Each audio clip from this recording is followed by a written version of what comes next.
There's no place to escape to. This is the last podcast. On the left. That's when the cannibalism started. What was that?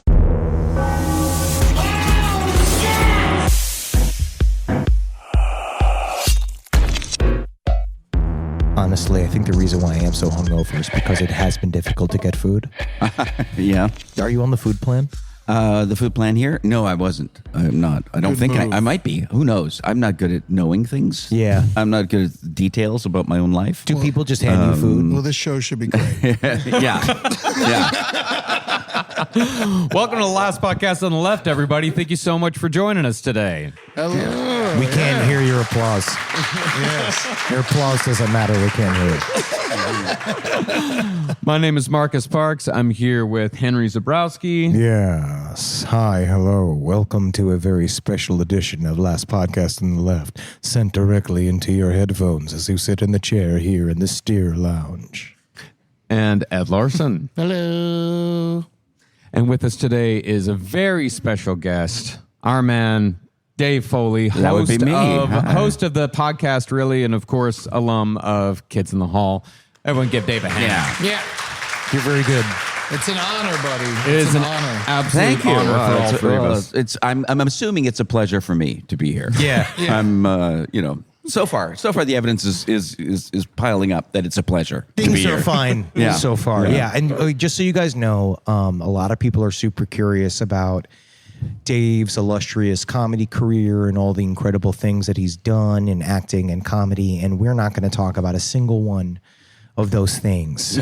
We're not going to broach his history. No. We're not going to talk about the people he knows, the incredible show business connections he has. I'm just here to talk about my porcelain figurine collection. Really? Yeah.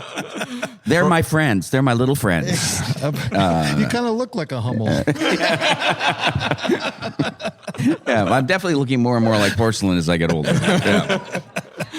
So, Dave, your podcast, of course, is all about aliens. That's why we're here at Contact in the Desert. And it's a guest-based podcast. You have a lot of guests on.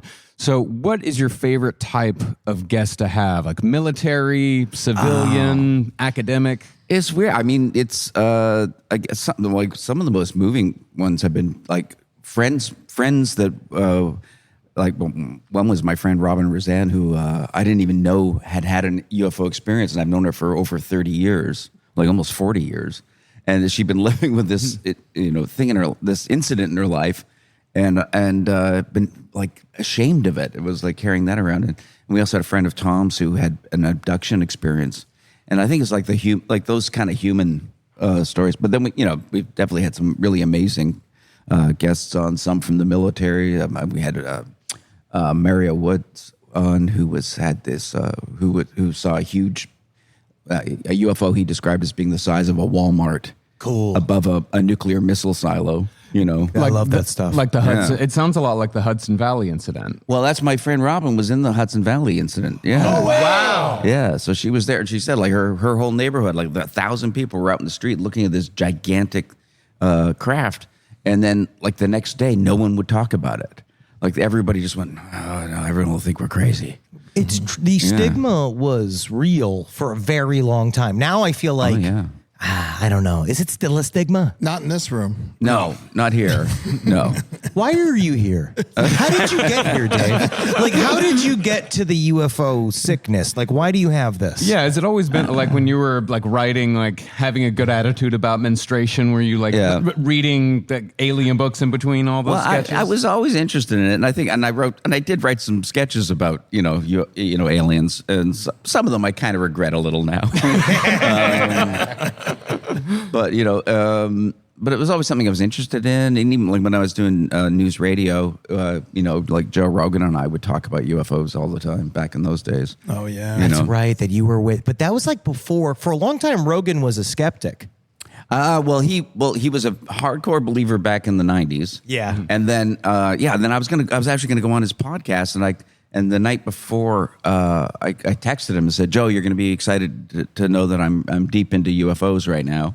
And he texted back, that's all bullshit. Yeah, that was I like, was going, what the fuck? fuck? He went through a whole phase where he was Yeah. deeply anti-UFO, and then I was really surprised when he was like kind of now the face of the new whistleblower movement. you can thank me for that. Because that night after he texted that, I said really well, and I texted him a bunch of movies that I thought he should watch. You know, one of them was Jeremy Corbell's Bob Lazar movie, but also some James Fox's stuff. And then at like 4 a.m, I get a text from Joe saying, "I'm back in."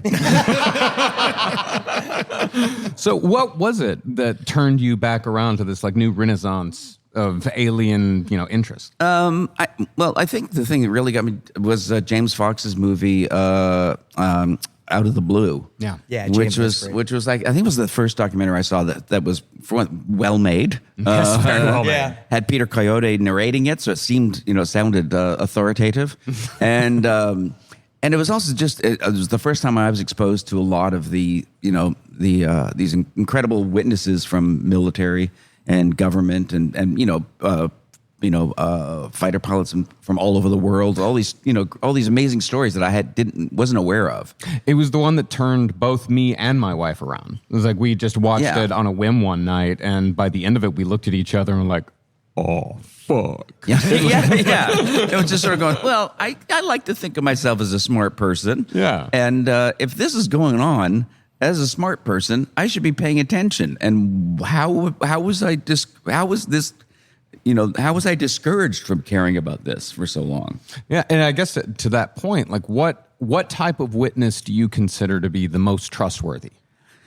Like the most, I think probably the fighter pilots. Yeah, that's where I'm at too. Yeah, just because They have so much to lose. well, yes, And they've- that's what they do. They look out a cockpit all day. yeah, and they're training because there's always that. To be generous, I'll call them those idiots who will say, "Well, eyewitness testimony is the worst kind of testimony." And I was going, "Oh, well, all right, that makes if you're standing in a bank and a bunch of people come in with guns and hold the place up, you're not going to be a great witness because you're going to be panicked and you're not going to be, you're going to be fearful and that's going to affect your." But I say like if you ask me to walk through a park and then when I get to the other end, say, "Dave, tell me all the plants you saw." So I'll be pretty vague. I'll say, "Oh, I saw some trees. I saw a palm tree. There was grass and some shrubs." All right. But if you ask a botanist to walk through that park and at the other end of it say, "Well, tell us what you saw," you'll get a lot more detail.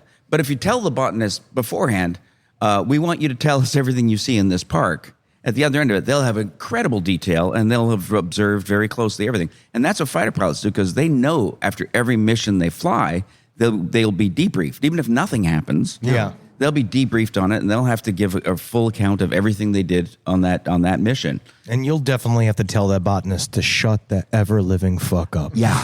You should I'm like, sorry shut I up asked. about the plants. Yeah. Why are you doing this? Yeah. Why did I ask you to do this in the first place? Yeah.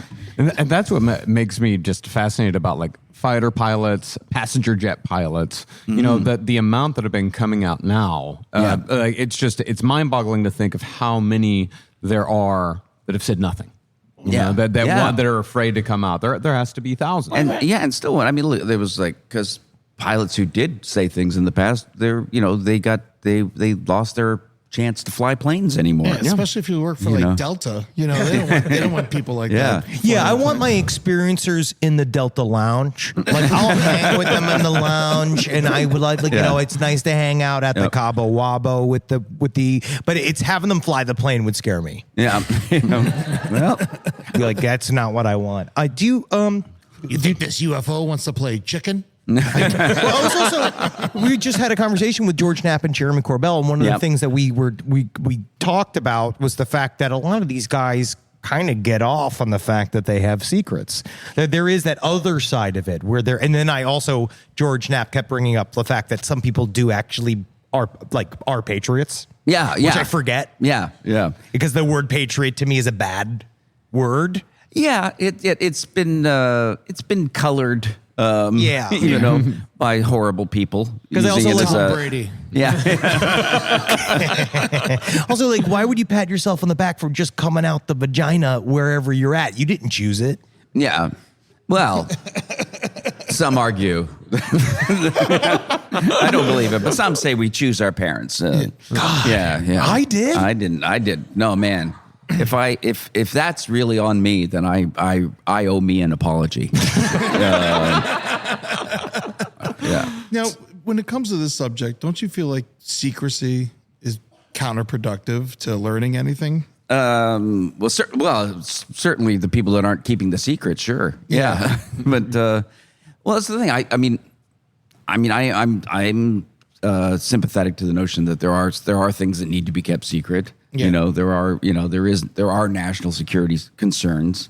Then because there are adversaries that do wish us harm, and of course they feel the same way about us. Yeah.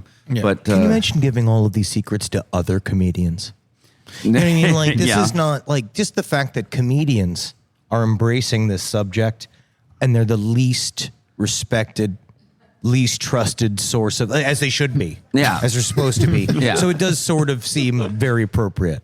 to keep the secrets from us, or to give them maybe to us, to give them to us. Maybe the Yeah. idea is to let us, like, that's why we're getting all these great guests in the maybe. UFO world. Yeah. Well, here's the thing. Comedians were, for decades, we were really good, useful idiots for creating the stigma. Comedians played an outsized role in really harming people who had these experiences. Yes. Oh, I mean, Yeah. how many anal probe jokes have been made? I wrote a whole sketch about it, man. So, I know. Yeah. Yes. I've made many probing jokes Yeah. in the probably 25 in the last Yesterday. You 17 made hours. 25 Yeah. yesterday. I have to say, in my defense, when I wrote that sketch, it wasn't really about aliens. It was about how I felt about being in the Kids in the Hall at the time.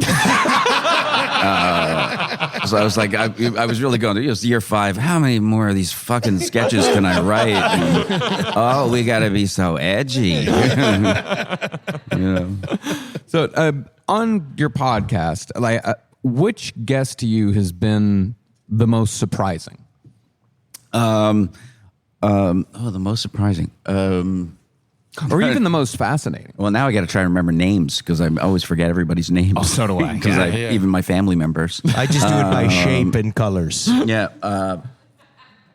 I mean, we can Trying to definitely. think. We'll give the you most surprising. Well, no, I would say. I mean, Whitley Strieber was a challenging interview. Yeah. That's also another adjective we can use when talking about UFO guests. Is challenging. Challenging. Yeah, because I was like, going, huh?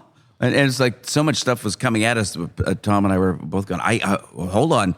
And let's go back to this 11-year-old who shows up in your yard. Let's talk. What?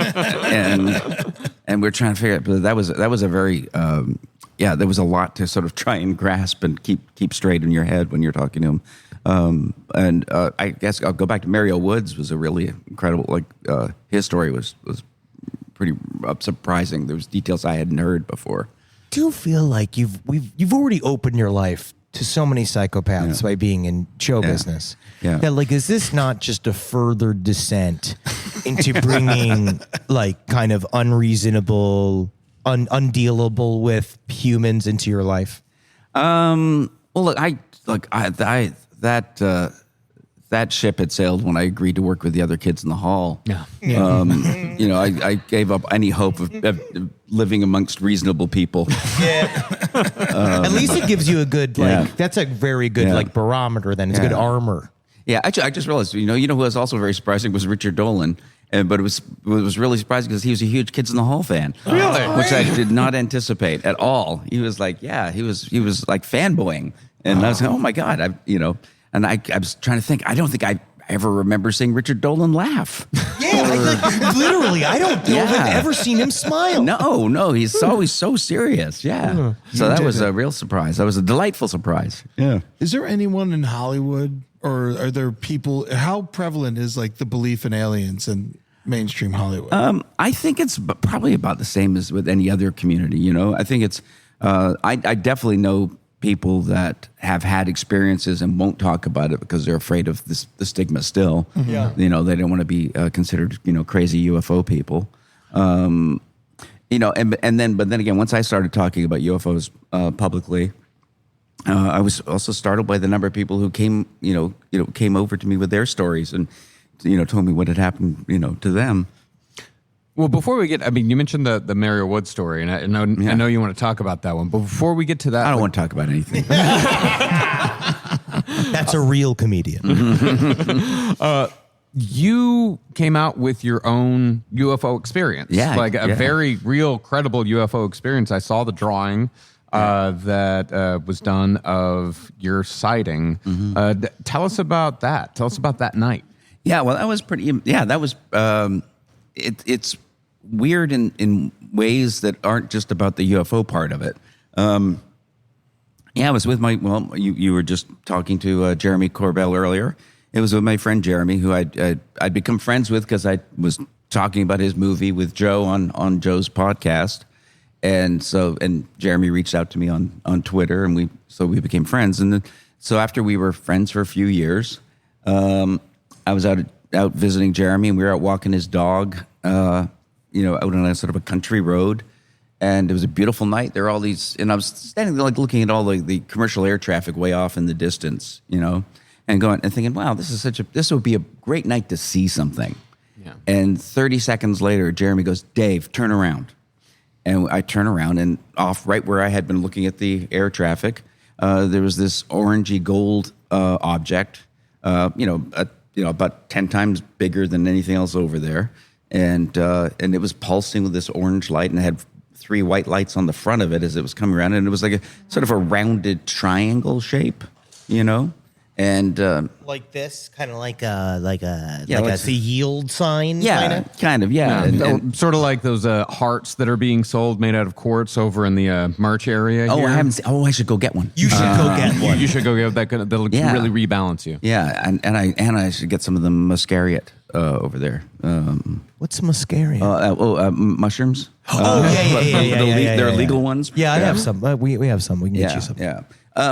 So we saw this thing, and it circles this valley that we're in. Like I said, like goes from like a 2 o'clock position in the sky all the way around to about a 7 o'clock position, and neither of us we didn't say anything. We didn't react to it. We were both just completely silent and calm. Neither one of us got excited, except at one point, Jeremy goes, "I'm not even going to try to take a picture."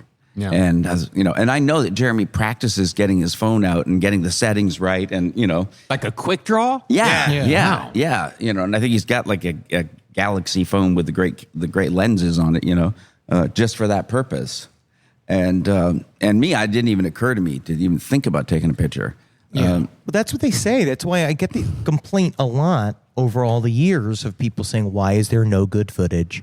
After all of this time, with all of this technology, like why? With every person in the world has a camera in their pocket. Yeah. It's because thankfully the phenomena largely impresses you to a point where you don't necessarily want to take a picture immediately. Yeah, well, I actually felt like when it was over, because again, we said nothing till it finally went off behind the mountains, and then Jeremy goes, "Dude, that was a UFO," and I go, "Yeah, I think that was a UFO," and then we started talking, but I felt like the thing we were looking at was in control of how we responded to it. That's what you hear that time and time again. I felt the same thing when I saw Bruce Springsteen. Yeah. Why am I not screaming? Yeah. Or why am I still here 3 hours later? Stop playing Rosalita. Yeah. Well, I very much appreciated like the way that you went on Twitter with it. Did you draw that yourself? I the did. Picture of it? Well, that's the other weird thing is I can't draw. But then, like the next day, I thought I wanted because I felt like this memory was getting pulled out of my head already. Yeah. And so I sat down with my iPad and opened up an app I'd never used before. Immediately found exactly the colors I needed. Found exactly the tools I needed to draw it. And in like 15 minutes, I went, "Oh, okay, I'm done." And again, I can't draw at all. I have no ability. And it's a very evocative picture. Yeah, and I sent it to Jeremy right away and said, "Is this what we saw?" And he said, "Yeah, that's exactly what it looked like." Damn. It's incredible. But I do also appreciate your responses. Your responses to other people, it was the classiest way to say, "I know what I saw," that I've ever read. Yeah, well, to me, it was just, I figured, I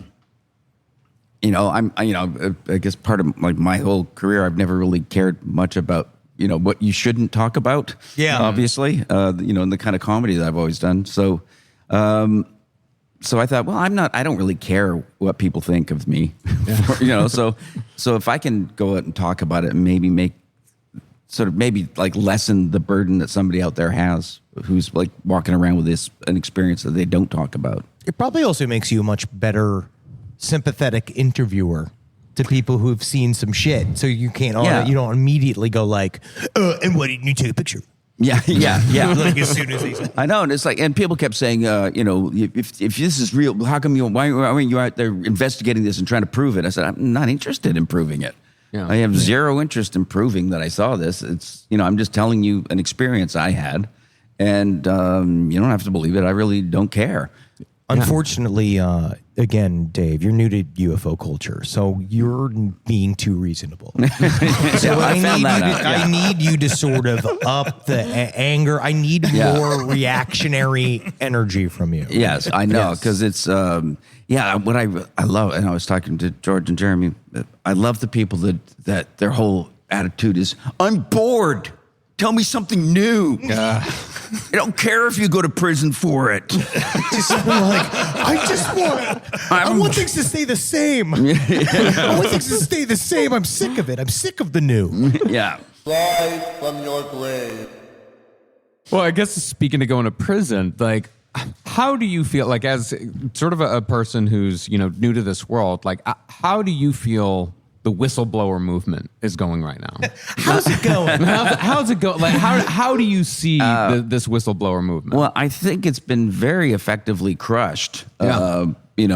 I mean, it's, but not entirely crushed. I think, Effectively grushed. Grush, yes. I think we still have this. David Grush is still, I think, heroic for what he's done, and I think people like Grush and Lou Elizondo, these people who are willing to really sacrifice their own security, their own like people, they're losing their retirement incomes. They're tearing Grush apart now. They're tearing him apart. They came out. They released his like bipolar disorder diagnosis. They released like all this stuff to basically say they're slamming him because I guess he's skipping out on meetings with Arrow. He's supposed to be going to meet with them, and they're like, "Well, he didn't show up to his appointment." Yeah, well, that's the thing, and of course, no one's going to meet with Arrow because they're full of shit. Yeah, I guess it's like it doesn't matter. Everyone knows. Everyone knows Arrow is a complete sham. Yeah.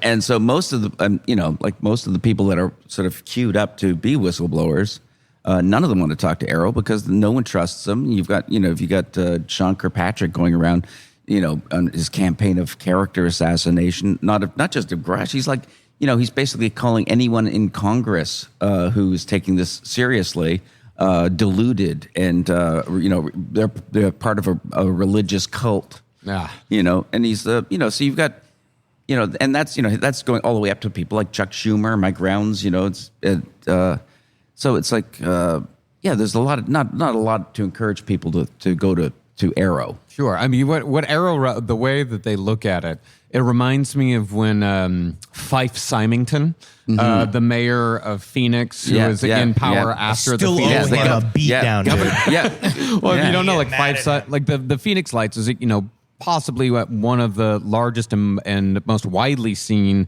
UFO events in recent times. Fife Symington, the mayor, came out and said, "Guys, listen. We solved it. We've got the perpetrators." And he brought out a guy in an alien costume. Well, it's also They put handcuffs on him, and it was insulting. Yeah. But he's also the dude who let Joe Arpaio go wild for however long. So And then years later, he came forward and said, sorry. I saw it. Yeah, I said, no, I think it was. I think it was a non-human craft, and he admitted. He said, and I saw it. He said, I saw the craft, and he said, I'm a pilot. That was not anything that we have. And your name's Fife, dude. What are you, some kind of like grasshopper apprentice to a magician?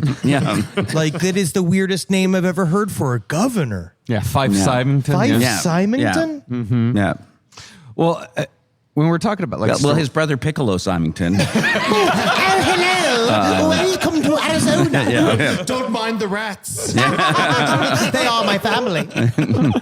Well, I guess recently, like, you know, we've had certain like UFO, or I guess more like alien stories in the news.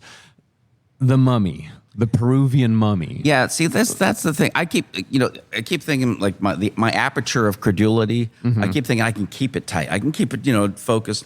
And then the mummies come along, and I go to myself, okay, that I can just that's just bullshit, right? I don't have to pay attention to that. And then it turns out you do have to pay attention to it. Welcome to ufology. Yeah, because there's a lot of people studying these things and saying, oh, these are not manufactured. They have items. bones in them. They have bones in them. They are definitely some form of construct. They don't know exactly, but they do believe that they might be some form of ceremonial baby mummy. Yeah, which is ancient cute as hell. babies. Yeah, but it's And I hope Alec Baldwin, if he doesn't, Yeah. I mean, hopefully his trial goes well. So he can play baby mummy, because I think that would he be very good at. It's a whole thing. Did you see the way they brought it in to the Peruvian government when they were doing the big hearing, when the guy he brought in suitcases, he literally brought him in 2 suitcases like he was like an old timey vacuum salesman. Yeah, well, you got Jaime Maussan and again in Mexico he's a celebrity. He's His the real show is deal. huge, but he is a bit of a huckster. Yeah. I mean, he is there's a bit of a P.T. Barnum quality to him. Can I ask your opinion on the inclusion of the huckster in this world? It's like I kind of believe that This is an ongoing argument between me and Henry. yes, well, I believe that the huckster is crucial to the paranormal world, because unfortunately the huckster is the guy that packages it for public consumption and then puts it out. And then the problem is that then the huckster is the one who also makes the money on top of it, which is the sad part of the industry, the fact that there's an industry built around it. But I do think that some of the razzle dazzle is like important for the thing. Well, and my argument against that is that the huckster is so easily disproven that it disproves and discredits the entire movement. Yes, it blurs all of the distinctions and what you can consider to be credible. Sure. Yeah. So I'm right. Yeah. You guys can agree. I might have a huckster. I'd say that it's like, people have ENFP or whatever that phenotype is. I think I'm that. I have no idea what you're talking about. I don't know, buddy. It's just like, have you went and gotten your balls measured? There's the incredible. They tell you your personality by your balls. It is over by the quartz dildos. Oh, By the vibrating pads. oh my God! So that's what that guy was doing. Yeah. Oh. Yeah. Don't I get thought it was someone was just being pleasant. Why? Thank you, sir. Yeah, a guy came up to me, grabbed my balls, and he said, "You're an extrovert." Yeah. I think the guy grabbing your balls is probably an extrovert too. I mean, some of my the huckster for me, like, it lives very much in like the cryptozoology world. Like my favorite huckster was the Bigfoot guy who showed up with a suitcase full of guts. Well, it wouldn't be like a suitcase; it was a cooler full of guts. Well, that you said was Bigfoot guts. Yeah. And I think Don't it turned bring out the head, just the guts. Yeah, That's just how we'll Don't know. bring the feet.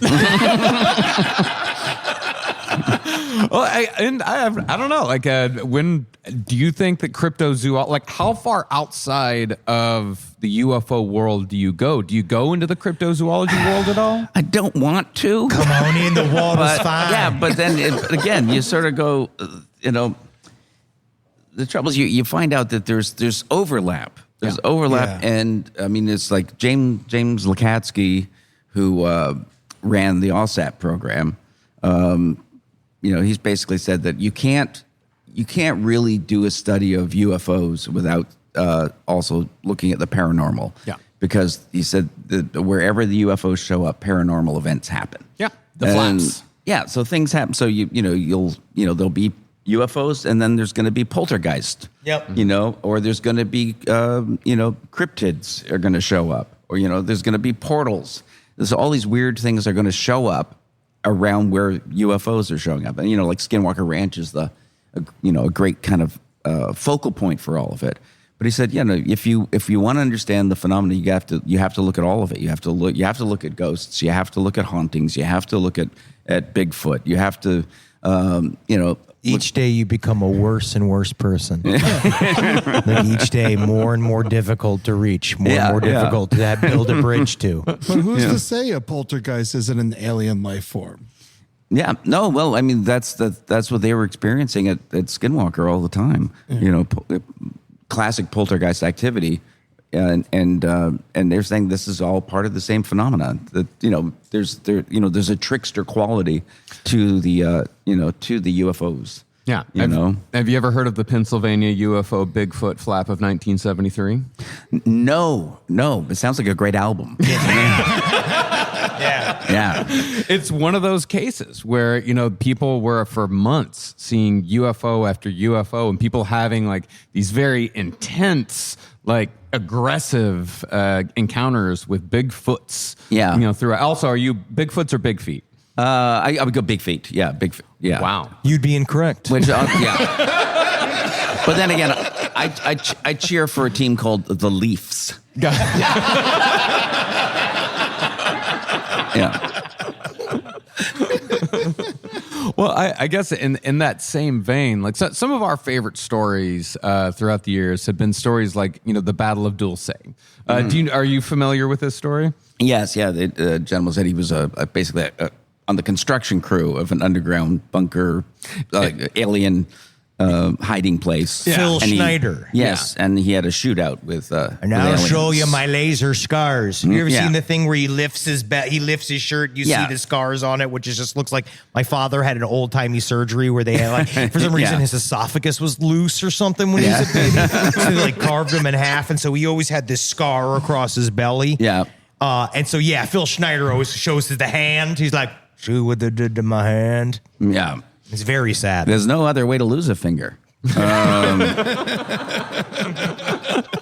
I mean that's a guy. Yeah, that's one of the stories where I go, I don't buy it. I'm not going to. But do you think there's because with stories like that, because I do look at the hucksters and the people who are far more credible, and we're kind of believers, or at least I'm sort of a believer that like paranormal activity and sometimes UAP activity can be to the average person, let's say, extraordinarily dull, and it doesn't have a lot of zazz to it.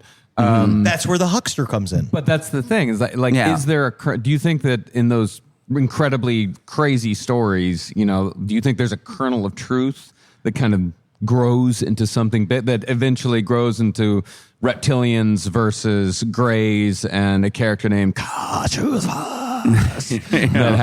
blows off Phil Schneider's finger? Yeah, well, I mean, that's the thing is it's as I said, I keep wanting there to be something that I can just dismiss, to narrow it down, and then you keep going, but then something comes along, and to a certain extent, for a while, I just didn't really want to think about the abduction phenomenon, know? Yeah. But then at a certain point, I realized, wait a minute, if I'm taking the notion that there are spacecraft circling our planet, interacting with people, they're showing up everywhere, it's more crazy to not think that abductions are real. You don't even know what slippery slope you're on right now. Yeah. I narrated a documentary about the hybrid baby program. Yeah. And then when I met all these people, because I did the same thing, I was like, do I really want, if I do this voice on this, that means I believe in this. Yeah.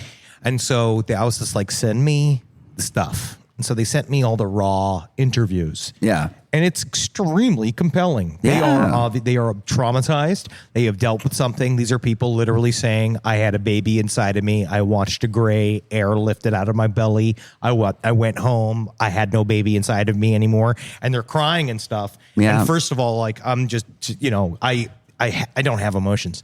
So it's hard for me to accept. So I'm sitting there, but there's something happening. Well, yeah. I mean, I remember reading David Jacobs' book, The Threat, back in the late 90s. Mm-hmm. And at the time, I thought, nah, this is too much. This is, and then, but then, reading more about it and, reading John Mack, he was legit too. And he destroyed his whole life writing Yeah, about yeah, it. oh yeah. Yeah, give us a little bit of a background on John Mack. Well, John Mack, he was the head of Harvard's psychiatry department, and had won a Pulitzer Prize for his sort of psychological biography of Lawrence of Arabia, and he was pretty much as highly respected as you can be in the field of psychology and psychiatry, and he got exposed to oh God, I'm blanking on his name. The guy who wrote Missing Time. Bud Hopkins. Bud Hopkins, thank you. Yeah. So he met Bud Hopkins, and Bud Hopkins started telling him about the people he was working with, and so John Mack said, "Well, this sounds interesting," and so he started, interviewing people, and yeah. Everything just blows up, and everyone's saying, "Stop, John! Yeah. Stop!" And he does. Oh yeah, and people who, for no other reason than that he was taking abductions seriously. He was slandered by his colleagues and peers, and he was investigated by his university, and they were going to try to take away his tenure, and and they were criticizing him publicly all the time, and talking about him like he had gone crazy. But if you looked at him and talked to him, you could see he hasn't gone crazy. No. And he doesn't think any of the people he's talking to are crazy. He thinks they have a real experience, and he wanted to figure it out. And then he also wound up going to Zimbabwe to investigate the aerial school. That's where I know his name sightings. from, the aerial school sightings. That's the most interesting case I think I've Oh, heard. it's amazing. Yeah, and the documentary about it is fantastic. The aerial phenomenon. No, and they are. That is. I feel like that is up there with my most compelling story. Yeah. Well, that's the documentary you mentioned earlier. I mean, that just cinches it at the very end. It comes and it just kind of punches you in the face with the aerial skull phenomenon. Yeah, and then and again, it's that thing. You realize that these kids have been living with the ramifications of having this experience. Yes, and a lot of them of having parents that wouldn't listen to them, wouldn't believe them, and the trauma of just not being listened to when you've had an experience that is life changing. Yeah. Yeah. At least when you get attacked by a shark, people believe you. Yeah. Yeah. We got evidence. Yeah. I also, what I've really been doing is helping my buddy. He's got 2 young boys, and I've really tried to help them get acclimated to the world by dressing as a gray and hovering in front of their bedroom window before they go to sleep. Yeah. Only just to kind of get them used to it. I just do like a slow wave. I go like this. I beckon them to come. I say the Earth's in danger a lot, but I just say Earth's in danger, just to kind of get them used to it. Yeah. And they so far have really they're doing well in school. Yeah. It's a good thing. Not a lot of people take the time to do public service. And they didn't ask for it. No. That's what makes it more generous. Yeah, they explicitly said they didn't want it. Yeah. So I was like, can you stop me? You have to sleep. Yeah. We're talking about this guy who put everything on the line, pretty much ruined his life to talk about this stuff. How close are you to ruining your life? Oh, no, because there was no reason to take me seriously to begin with. I mean, there was a chance. I mean, I don't know. There may be jobs I won't get because, someone goes, oh, he's into crazy UFO shit. Dude, Dean Cain still makes like 3 movies a year. Yeah. There's a lot. Yeah. Yeah, they're weird. Well, there's a mystery. So what is the violent opposition to it? Like, what is behind the violent opposition to any sort, and someone giving any sort of credence to UFOs? Well, it's deliberately created, and there's like a paper trail on this. That there was the CIA set up something called the Robertson Panel back in like 1952 because they were having a problem of like UFOs were buzzing the White House and the Capitol building over like 2 weekends, and everyone was seeing it, and everybody was reporting it, and everybody was all excited about it, and so the CIA got this panel together to try and figure out, well, what do we do about this? And their conclusion was, well, we can't do anything about the UFOs themselves. So let's get people to stop thinking about it. Because then it's like it goes away. Yeah, and that was their plan, and basically they used all the tools of public relations and propaganda, that had been outlined. Like you can, some of it you can read in like Noam Chomsky's Manufacturing Consent, and I forget the name of the guy who actually created that term back in the 1920s.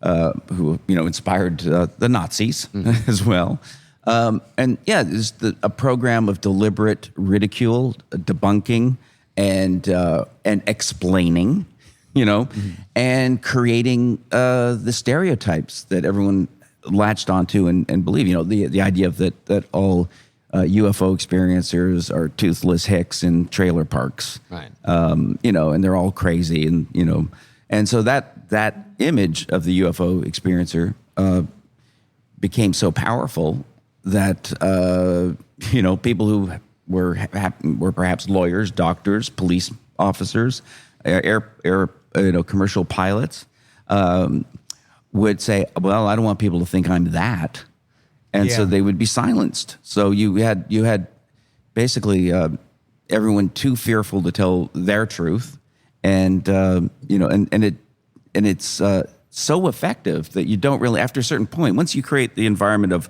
what sensible people will and won't think about, you don't have to censor anything. You don't have to have a big, massive conspiracy because it enforces itself.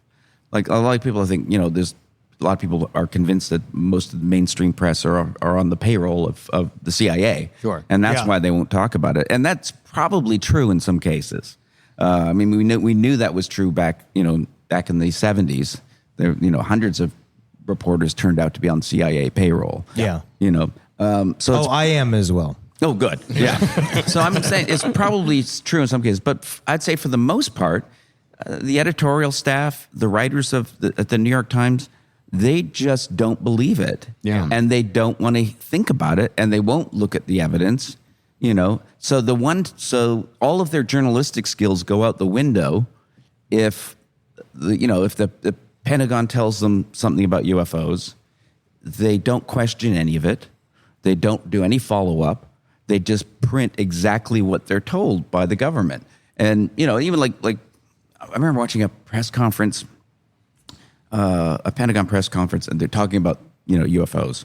And the old thing, they say, 95% of this we've been able to explain, which is always garbage because you've explained the stuff that we all knew was garbage. Yeah. But the only part that's interesting is that 5 you can't. Yeah. And on that, they'll just say something like, some things do display unusual flight characteristics. And not one journalist in the room said, what would those be? Yeah. What does that mean? Yeah. Yeah. They all just went, oh, that's it, just unusual flight characteristics. Oh, well, no, we don't need to worry about this.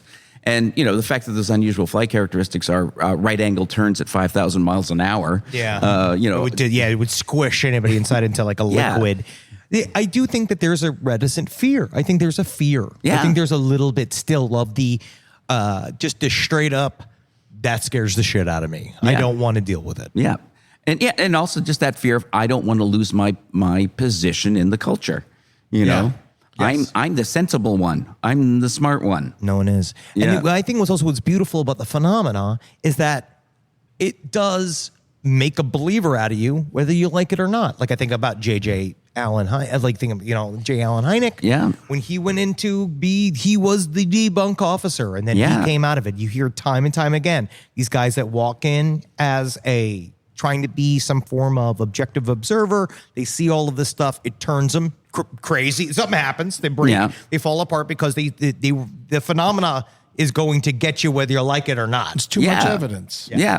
Well, David Grush was thought he was going to debunk the whole thing in a matter of months. Yeah.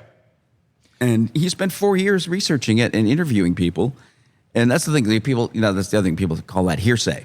But no, a 4-year investigation by a trained intelligence officer, yes, who has clearances to, the highest clearances you can possibly have in government. That a 4-year that is not hearsay. That is the result of a lengthy and serious investigation. That's like saying, the prosecution in a murder trial are, it's, they're, well, we can't convict because it's just hearsay because the prosecutor didn't even commit the murder. Well, there is within that, like, there's a bit of a conundrum. Not everyone can be telling the truth. No, like when it comes to UFOs, like it can't be that every single story. Where is the line of credulity? Well, that's the thing. I think in general, the vast majority of human beings are full of shit. Right. Yeah. We all are. There's people. Me? There are lots of crazy, Yes, and there are a Henry. lot of crazy people in the world. Yeah. There's a lot of people living with delusions. So the UFO community is no different from the rest of humanity. But the connection to the intelligence services is also interesting because they also purposefully work with unreliable narrators. They purposefully work with people. They'll promote them, yeah. Yeah, and they move them through the system. These assets are the whole point is that they're burnable. Is that they serve a purpose, and then we can scrape them off, and no one's going to say anything. We're like, oh, he's just a loser. Yeah, well, that's part of the program. Part of what the Robinson panels recommended was to do that. Yeah. And you hear from a lot of intelligence people that military people will say, yeah, we didn't really have to do that much. The UFO community would do it for us. Yeah. Yeah, the UFO community has not really been the best at messaging. Yeah. And I think a lot of it has to do with the lack of belts and the use of suspenders. And I think that there's a lot of lead and there's a lot of stuff in a lot of the pendants that these guys are getting from some of these vendors. Yeah. I think, unfortunately, you have to sift through all the bullshit to find Yeah. anything that's credible. And that's and again that's just true of every walk of life. If you put away all your critical faculties, but then again, sometimes those critical faculties tell you, oh, I have to believe some crazy shit that I don't want to believe. Yeah. For me as a lifelong atheist, I don't like the idea that I can no longer just blanket call religious people nuts. Right. Yeah. Because now I'm going, oh, well, there's overlap there too. Yeah, it's a lot of that maybe a lot of like the because I always thought of religious miracles that almost every religion has, that I always thought those were just bullshit stories told to con the marks. Yeah. But now I'm going, well, all right, well, I guess miracles can happen, and if you're living at a time or your frame of reference is religious, then you're gonna interpret these weird things as miracles and give them religious value. But I mean, as someone who believes what people say about their abduction experiences, I mean, if people can't be levitated out of their beds and floated through solid walls, that pretty much qualifies as a miracle. Yeah. Sure. I mean, it's the idea that any technology that it is sufficiently advanced enough is indistinguishable from magic. Yeah. Arthur C. Clarke. Yeah. But I mean, like, we got to go, well, you know what? The Greek gods might have all kind of had a seed of truth to Makes it, as much sense to me as the Bible. My theory about a lot of the Greek gods is that I think that famous people of the time became archetypes, and as time went and the natures and the actual personalities that those things were represented on, that time passed, and that eventually like they just became figures of something. Like Dionysus was a guy or a person that was like very in the old days. He was a guy that like he always was the party guy, he always did the thing, and then it turned into a blown out version later on. Yeah, that's quite possible. It's total horseshit. Yeah, or there were aliens. Yeah. that did things that looked like magic, and they seemed to be able to manipulate reality. It's interesting you brought that out because I'm also a lifelong atheist, and so it's like what is it about aliens that I believe in that like I can't put that towards religion? Yeah, well, because an alien hasn't like got me super guilty about masturbating. no, They want you to. yeah, They're excited for it because they don't want to they don't want to pin you to the table and fish that thing up your urethra. They want you to just give it to them. Yeah, it might just be an alien that's never asked you for money. That's what it is. That's the thing. There's no guy that was like that wears. I mean, Dave Miscavige. Okay. Yeah. That's David and Miscavige, that's where Scientologists do ask you for money. Yeah. That crew, have The you seen Catholics, the Catholics own a lot of nice property too. Oh yeah, they can liquidate. Have Yeah. you seen that? The pack of people in like the Enterprise uniforms. I saw them. I didn't know what they were. So I have no idea. They look like Sea Org, but I don't know if they are. I thought they were, but they are their own LARPing community, I believe, is the term where they believe, work and live and act as if they are a star fleet on their own. Wow. And I actually wonder if they have dues. Yeah, Like if they have to pay in. I'm probably not the person to ask. Actually, I'm the person to ask because I did speak with these people quite extensively at WonderCon last year. Oh, well, there you go. Oh yeah, there's dues. Yeah, those outfits Yeah. don't come from nowhere. They are expensive. They have all the medals and they have all Yeah. the sashes. And Yeah. unfortunately, depending on where you live in California, that you are assigned a spaceship. Like you can't just say like, "Oh, my favorite's Deep Space Nine." I can't say, "Oh, I want to be on Deep Space Nine," because of where I live. I have to be an Enterprise. I have to be Scott Bakula has to be my captain. It fucking sucks. Mad about it. Do you know Scott Bakula? I don't know Scott Bakula. I don't. I have nothing There goes against the rest Scott. of this. I don't know. I don't. That's all I was going to talk about. I've been waiting for my in to see if I could get to him. Rise from your grave.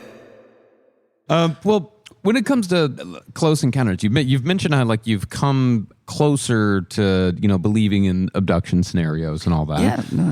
I believe. Yeah, I believe the stories that have been told. Now, one of the things that we've, I guess, discussed on the show is like whether this is physical phenomenon, whether you physically go into a spaceship, or whether it's psychic phenomenon. Because I know you recently on the latest podcast of your episode, you talked a lot about like DMT and how that might relate to the the experience. Like, do you think there's anything to the idea that UFO experiences are a purely psychic phenomenon? Well, I think that was a big divide between Bud Hopkins and John Mack. John Mack was of the opinion that it's a real experience, but not necessarily a physical experience. Sure. And Bud Hopkins was pretty convinced, no, this is something that's really physically happening, and he cited the fact that because they have evidence that people are actually missing. People are they're gone for a period of time and then they're back, and the people in their homes are aware of it. They're So I think as with almost everything in this to do with UFOs, it's probably a mix of both. I think probably some of the time these abductions are just I'll call it a psychic experience, because maybe they are gone to the extent that their consciousness is taken away and taken somewhere else. Sure. And that somewhere else could be an actual physical space as well, but your body doesn't go with you on it. Because the other part of the overlapping is the whole the near death experiences, or now what some people are calling it recalled experiences of death. Because we're now reviving people who've been dead for over an hour. Does that work? Yeah, it's apparently We don't come back all weird? Yes. It's tricky because here's the weird thing: is when when someone's been dead for that long, reintroducing blood and oxygen to the brain it's toxic to the brain at that point and can kill the brain. So they're developing techniques for how to reintroduce the blood back into the brain, like starting like basically moving the blood throughout the whole body before it gets to the brain. Whoa. In order to avoid poisoning the brain with blood. If I've been dead for 2 hours and I come back, do I still have to work for money? I feel like that should mean I'm out. I feel like that should mean like you're dead. Well, I think the doctor should be responsible for you for life. Yeah, that should be like now- I was in a good place. But he's saying, there's the Parnia Labs at NYU. There's a Dr. Parnia. There's a great 45-minute documentary on YouTube about it. But he said, an hour. You're not. This isn't a near-death experience. These people are dead. Yes. These are good and solidly dead people, and they come back, with experiences that can't be explained because all of their sensory apparatus is dead. Yeah. But they're having these experiences, and there's a certain uniformity to the experiences.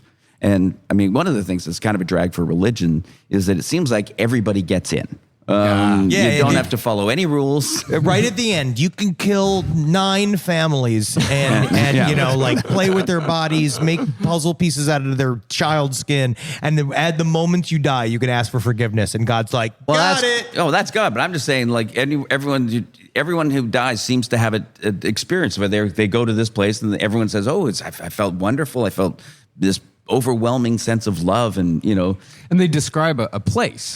yes. Yeah, a lot of them, it's a place, a very familiar place, like a field, you know, a beautiful field, or some people are in just sort of a light-filled void, you know. But they describe being somewhere. Interesting. And meeting people. My father died for 6 minutes, and he said nothing. He said, "There's nothing." He's Yeah. like, yeah. You got nothing to look forward to. It's all. Yeah. We just want to make sure we leave you feeling hopeful. Yeah. Would you do like I will not do the Neuralink, but something like a Neuralink? Would you think you'd ever do that? Do you think that you'd go transhuman? I'd probably do that. Yeah. Just out of boredom. You know. I just wonder because I really do because like they're talking about like the human body can probably naturally live to the year 200 and shit. It's like my parents hit 72 and they are out of money. Yeah. They have absolutely nothing. Yeah. That is a problem. Yeah, I keep thinking, because I used to think, I'd like to live 200 years. And now that I'm 61, I'm going, geez, I don't want to keep working that long. That's what I'm saying. We should be put in like a field or something. There should be a field that we're put. Yeah. No, and dead sounds really nice. That sounds relaxing. Yeah, my thought, if I thought death was imminent, the first thing I was thinking about is that I would want to do is make sure I got a lot of naps in. Yeah. Because as far as I can tell, there's no napping in the afterlife. You never hear anyone saying, "Oh, it was great, and I had found a nice hammock and I laid down for a while." No, it's like pressure of meeting every person you've ever known, talking to all your old relatives. Yeah. They're asking shit about like who's won the last 50 Super Bowls. You're like, shut the fuck up. Aunt Judy, I thought you were gone. So, lastly, like, what is your case right now? What's the case you're obsessed with right now? That I'm obsessed with? I don't know. Actually, right now, the thing that's bothering me, mostly it bothered me that no one's paying attention to it, is the fact that like Langley Air Force Base is constantly being buzzed by something they keep insisting are drones. But for some reason, Langley Air Force Base, where they store the top of the line jets for the country. It's also the front line. If anything happens in Washington, they take off. They can't seem to shoot down even one of these drones, and this keeps going on, and it's been happening, for months and months, and they just keep sort of dismissing it, and again, the press just goes, "Oh, drones, who cares then?" But no, this is our this is restricted airspace that these things are coming into. Yeah. And they can't knock them out of the sky. And at the same time, when Iran sent hundreds of cruise missiles and drones to attack Israel, they were able to shoot down 99% of them. Yeah. And they just said, and then when we shot down that object over Alaska, it was the size of a sedan. We shot down that very quickly. I do think that's they're full of shit. Yeah. Well, and then they forgot to watch where it landed. Yeah, that idea. And then I got what I love about the show is that I'll get like the emails from people like at the time. They were like, you remember they said when they shot the object over Alaska, they're like, the storm's here, we can't find it. And they were all like, it was clear for a week. Yeah. It was it's just in the middle of nowhere. And they said they saw copters going back and forth and they were doing something, but it was like, you didn't find this super top secret thing. And originally they said it landed on the ice. So it's pretty easy to spot something that isn't ice on the ice. So do you think with all of this stuff, are we getting closer to contact, like full contact, or is it always been this way and people are just starting to talk about it? Well, I think it has always been this way. I mean, it seems like, that there's certainly a lot of good evidence that these incidents, these kind of experiences have been going on for thousands of years, as far back as we have recorded history.